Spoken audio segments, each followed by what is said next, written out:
Halo semuanya, jumpa lagi dengan sahabat sekolah. Assalamualaikum warahmatullahi wabarakatuh. Semoga keadaan sahabat semua dalam keadaan sehat dan dalam lindungan Allah Subhanahu wa Ta'ala. Dukung kami dengan subscribe yang belum subscribe, tekan tombol lonceng biar tidak ketinggalan informasi, like dan share ke grup-grup lain agar bermanfaat.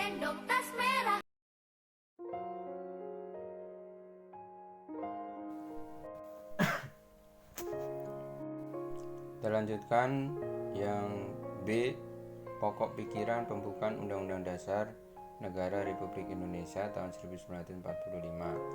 Jadi setelah kita membacakan pembukaan Undang-Undang Dasar 1945, kemudian kita membahas makna dari masing-masing alinea.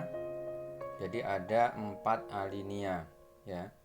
Jadi dari 4 alinea itu, alinea pertama bermakna apa, kemarin sudah kita bahas. Alinea kedua apa, alinea ketiga dan alinea keempat maknanya apa. Nah, hari ini di dalam pembukaan itu mengandung pokok pikiran. Pokok pikirannya apa saja? Nah, kita bahas. Jadi pembahasannya hakikat pokok pikiran Undang-Undang Dasar Negara Republik Indonesia tahun 1945. Jadi, tahukah kalian apa saja yang menjadi pokok pikiran dalam pembukaan Negara Undang-Undang Dasar Negara Republik Indonesia tahun 1945? Jadi, selain makna ya, selain mempunyai makna yang sangat mendalam, pembukaan Undang-Undang Dasar Negara Republik Indonesia tahun 1945 juga mengandung pokok-pokok pikiran. Pokok-pokok pikiran tersebut menggambarkan suasana kebatinan dari Undang-Undang Dasar Negara Republik Indonesia tahun 1945 serta mewujudkan cita hukum yang melandasi hukum dasar negara, baik yang tertulis maupun yang tidak tertulis, serta memuat hal-hal yang pokok demi cita-cita dan tujuan negara. Jadi di kelas 8 kita sudah bahas tentang hukum tertulis dan hukum tidak tertulis itu apa. Pokok pikiran tersebut antaranya sebagai berikut.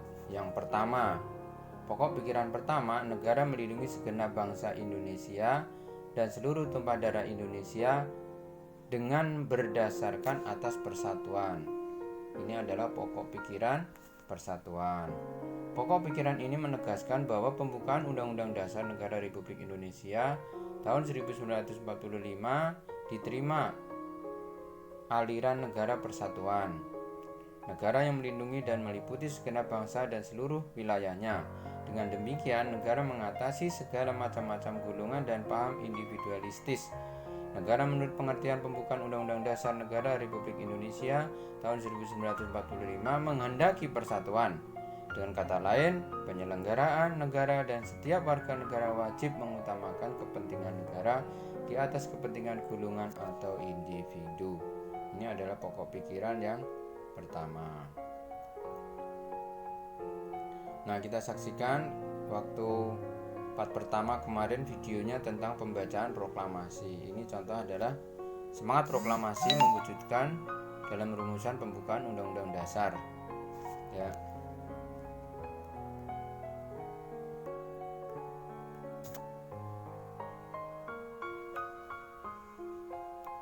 Nah, ini termasuk juga membina persatuan kesatuan adalah salah satu perwujudan pokok pikiran pertama. Ini adalah deklarasi anti tawuran. Jadi kita jangan tawuran. Jadi kita itu sama-sama pelajar harus saling bekerja sama, menjalin persatuan, jangan terpecah belah walaupun kita beda sekolah, beda jurusan. Semua itu harus mewujudkan persatuan. Kemudian lanjutannya yang kedua adalah pokok pikiran kedua, negara hendak mewujudkan keadilan sosial bagi seluruh rakyat Indonesia. Pokok pikiran keadilan sosial. Pokok pikiran ini menempatkan suatu tujuan atau cita-cita yang ingin dicapai dalam pembukaan Undang-Undang Dasar Negara Republik Indonesia tahun 1945 serta merupakan suatu kausa finalis sebab tujuan Dengan demikian, penyelenggara negara dapat menentukan jalan serta aturan yang harus dilaksanakan menurut Undang-Undang Dasar untuk mencapai tujuan memajukan kesejahteraan umum yang berkeadilan. Pokok pikiran kedua ini hendak mewujudkan keadilan sosial yang didasarnya pada kesadaran bahwa manusia mempunyai hak dan kewajiban dalam kehidupan masyarakat. Jadi masyarakat itu, manusia itu mempunyai hak, tapi juga punya kewajiban. Jadi kita harus melindungi hak orang lain dan kita punya kewajiban. Nah, itu yang harus kita seimbangkan antara hak dan kewajiban. Ini pokok pikiran yang kedua. Nah, ini contohnya adalah kesejahteraan bukan untuk segelintir orang, tapi berkeadilan sosial bagi seluruh rakyat Indonesia. Ya, masih banyak kesejahteraan sosial yang ada di masyarakat. Nah, itu harus merata. Makanya keadilan sosial bagi seluruh rakyat Indonesia. Jadi bukan hanya kekayaan alam ini dikuasai oleh segelintir orang yang namanya konglomerat dan sebagainya. Jadi semua bidang dari retail yang kecil-kecil sampai yang besar dikuasai. Nah, itu tidak boleh. Kemudian kita lanjutkan. Ya, pokok pikiran ketiga, negara yang berkedaulatan rakyat berdasarkan atas kerakyatan dan permusyawaratan perwakilan. Ini pokok pikiran kedaulatan rakyat. Jadi pokok pikiran ini mengandung konsekuensi logis bahwa sistem negara yang terbentuk dalam Undang-Undang Dasar harus didasarkan atas kedaulatan rakyat dan permusyawaratan atau perwakilan. Ya. Jadi harus berdasarkan kepada musyawarah, mementingkan kepada musyawarah. Dan musyawarah yang dilakukan di kita adalah dengan perwakilan, adanya DPR, ya. Nah, ini contoh pemilihan umum, ya, dan menyampaikan pendapat sebagai perwujudan kedaulatan rakyat. Memilih wakil-wakil rakyat yang nanti akan menentukan tentang kebijakan-kebijakan buat bangsa Indonesia. Nah, kita lanjutkan. Sekarang pokok pikiran yang keempat, negara berdasarkan atas ketuhanan yang maha esa, menurut kemanusiaan yang adil dan beradab. Pokok pikiran ketuhanan. Jadi pokok pikiran ini mengandung makna bahwa Undang-Undang Dasar harus mengandung isi yang mewajibkan pemerintah dan penyelenggara negara lainnya untuk memelihara budi pekerti yang luhur. Hal ini menegaskan bahwa pokok pikiran ketuhanan mengandung pengertian takwa kepada Tuhan Yang Maha Esa menurut dasar kemanusiaan yang adil dan beradab, yang menjunjung tinggi harkat dan martabat manusia atau nilai kemanusiaan yang luhur. Jadi setiap aspek kehidupan ini harus berdasarkan kepada ketuhanan Yang Maha Esa. Jadi setiap perbuatan mereka harus ada pertanggungjawabannya di dunia maupun akhirat. Ini pokok pikiran 4 pokok pikiran. Nah, ini contoh deklarasi kerukunan antar umat beragama kita mewujudkan Kota Bekasi Insan. Ini contoh adalah kerukunan umat beragama sebagai perwujudan pokok pikiran yang keempat. Jadi kita harus saling menghormati, saling menjaga dan sebagainya. Kemudian arti penting pokok pikiran pembukaan Undang-Undang Dasar Negara Republik Indonesia tahun 1945. Sumber hukum. Sumber dari seluruh peraturan perundang-undangan yang lain yang ada di bawahnya. Jadi kalau di kelas 8 ada tentang tata urut perundang-undangan, Undang-Undang Dasar adalah undang-undang atau peraturan yang paling atas. Ya, jadi sumber-sumber hukum-hukum yang lain harus berdasarkan kepada Undang-Undang Dasar Negara Republik Indonesia tahun 1945. Nah, ini contoh DPR dalam merumuskan suatu perundang-undang tidak boleh bertentangan dengan pokok pikiran pembukaan Undang-Undang Dasar Negara Republik Indonesia tahun 1945, termasuk penyusunan tata tertib sekolah dan sebagainya, tata tertib yang ada di bawahnya. Nah, itu tidak boleh bertentangan dengan Undang-Undang Dasar 1945. Nah, sekarang bagian C. Sikap positif terhadap pokok pikiran dalam pembukaan Undang-Undang Dasar Negara Indonesia tahun 1945. Nah, coba kalian amati apakah di sekolah kalian telah memiliki tertib sekolah. Tulislah hal yang berkaitan terhadap tertib sekolah. Bacalah tulisan kalian di depan kelas. Ya, jadi sebagai praktek, kalian pahami lagi tentang tata tertib sekolah.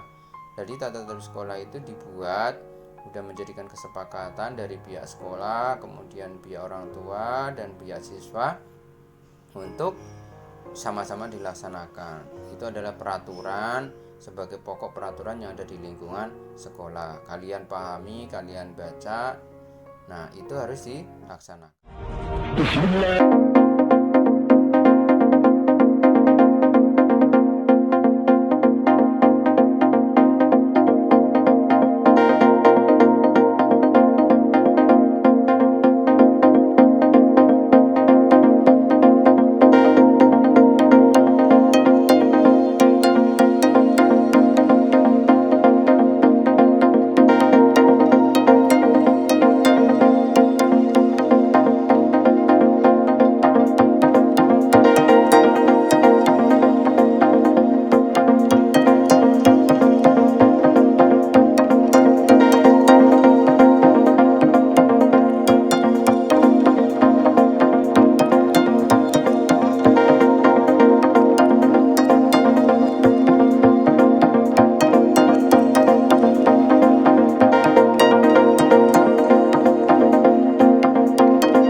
saudara-saudara, dengan mendatangkan presiden dan pemimpin-pemimpin lainnya ke Surabaya ini, maka kita tunduk untuk memberhentikan pertempuran.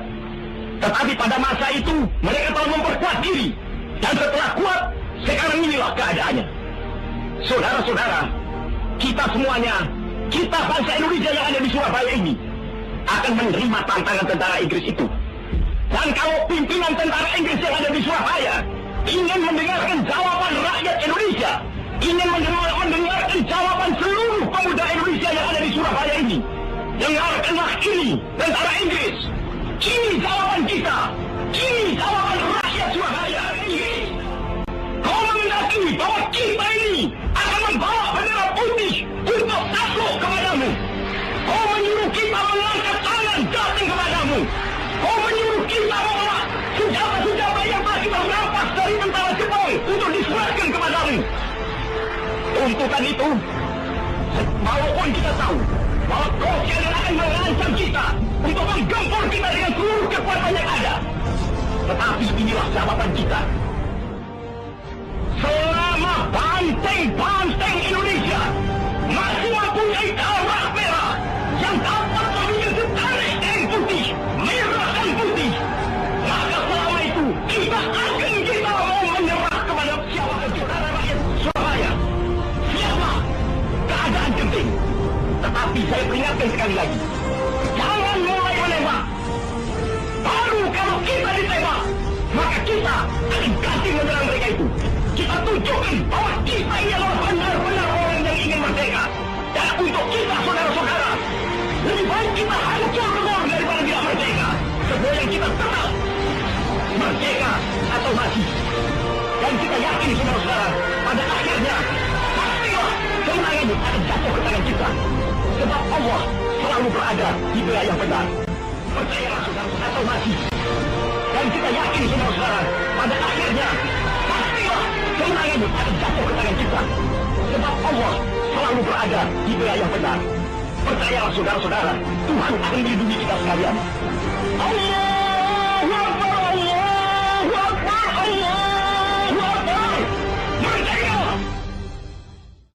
Semoga bermanfaat dan dukung kami. Silahkan yang belum subscribe, silahkan subscribe, tekan tombol loncengnya biar tidak ketinggalan informasi dan video-video lain. Like dan share ke grup-grup dan teman-teman yang lain, semoga bermanfaat. Sampai jumpa di konten berikutnya di Sahabat Sekolah. Mohon maaf. Assalamualaikum warahmatullahi wabarakatuh.